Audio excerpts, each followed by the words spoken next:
And this one, Terry Goodkind, this is the first book in his series called The Sword of Truth. This one's called Wizard's First Rule. It's fairly lengthy, but if you've read Atlas Shrugged, then books like this don't intimidate you anymore. It's a fantasy. It's an adventure book. It has magic in it. It's a fantasy. There is an extensive period of torture in the last quarter of the book, which is awful in term, not literally, but not literary, but it is disturbing to read that part. But that's in there. It's the adventures of two people, and they're stopping this evil force that's going to take over the world.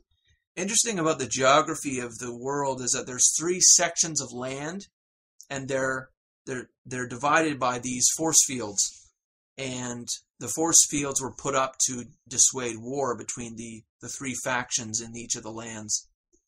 The humans on the left side, the middle side, I'm not well, I guess they're all human. They're all humans, but there's these different kinds of people in some of the areas, but the force fields weaken a bit, and you get some leaking of stuff going into each side, and it causes a problem. And there's some neat stuff with there's a wizard character that follows them around, who's kind of neat, a neat character.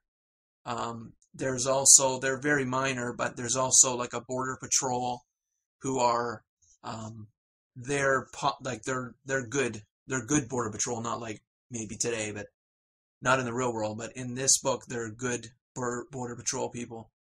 But it's a long series, and I heard that this book was great, and then book 6, I think, the Faith of the Fallen, is supposed to be really good too. And if you're into political philosophy, I would recommend that you don't bother with the series and just read book 6. If you're only interested in political philosophy and the libertarian stuff or anarchist stuff, then just read Faith of the Fallen from his series. That's supposed to be the concentrated political philosophy of Terry Goodkind, which is related to the Ayn Rand philosophy, because apparently he was influenced by that and liked objectivism, it's called. Okay, that's it for books recently read. Of course, I read a lot more than just that. I read all kinds of library books for my research, but I don't bother talking about that on camera. That's a lot less interesting, I think, than this kind of stuff, this kind of popular stuff that people probably have read.